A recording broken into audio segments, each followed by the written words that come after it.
Hey friends, Dr. Christy here, and I know I've mentioned this before, but I felt that it was important to repeat some of this information. Our bodies are brilliant, and they manifest physical issues or ailments. Oftentimes, these physical manifestations are coming from an emotional or nutritional or chemically imbalanced place. There is something known as the muscle organ relationship. And so if someone comes into my office with shoulder pain, especially if there wasn't trauma, if they didn't fall down the stairs and rip it out of its socket, or if they didn't get into a fight, so to speak, and have it physically injured or traumatized in some way, and they just say, well, yeah, I've been sleeping on it funny, it just starts to hurt all of a sudden, I didn't do anything to it.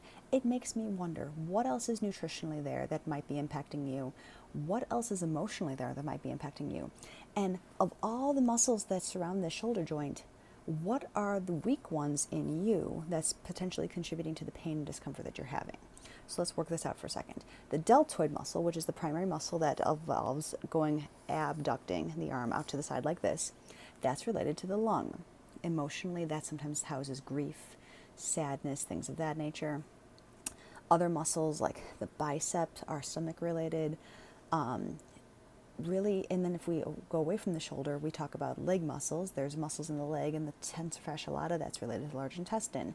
There's muscles in the lower leg that support the bladder or the adrenal glands. There's other muscles in the chest that support the liver, that are connected to the liver, that are connected to the stomach, and so on and so forth. And so you come in with a physical issue of shoulder pain or hip pain or back pain, I'm going to ask what's underneath that. Oftentimes, if you have an issue in a particular organ, even before it's detectable on blood work, it's going to show up in your musculoskeletal system. So I can't tell you how many times somebody comes in and all their blood work is normal. Okay, talk about that in another video. But if all their blood work is normal, yet they've got a weakness of their lung-related muscle or weakness of their pectoralis major, one of the pec muscles that is attached to the sternum, that division of it is liver related. If they've got some of these weaknesses going on, I'm going to start asking questions about your diet and what kind of lifestyle you're leading, because it's completely plausible that you've got some toxicity going on in your body. Maybe the lungs are trying to rid your body of toxins through the breath and through respiration. Maybe your liver is overloaded, in which case it's toxic and is over, whether via medications or alcohol or sugar or something, is clogging that liver up. So we ask all these questions to come full circle around what your body is trying to communicate with you.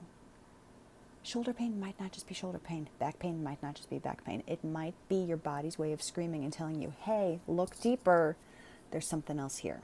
So if you have a skilled holistic practitioner that knows some of these organ muscle correlations, and then even on top of that, neuroemotional technique correlations that recognize what emotions are connected to the particular physical ailment you might be dealing with, that's true holistic care. Look underneath the surface. Any chiropractor, any physical therapist can adjust your shoulder or put you through rehab activities, and sometimes that works. But oftentimes I see somebody come in after they've gone through PT for 3 months and yeah, it got better, but it never fully went away. And if I'm not doing the exercises, then it comes back. Yes, on one level, you just got to do the exercises. On the other hand, maybe that's not all that there is. Just wanted to put that out there for you today. It's really important. Questions, please drop them below. I'm more than happy to talk about this at another time if you got specific questions. Topic that is near and dear to my heart and I find so important, because your body is this massive just machine of information. All it's doing is trying to communicate with you, and it only knows how to communicate via symptoms because it doesn't speak our language. So listen to it and see what it's really trying to tell you. Have a good day.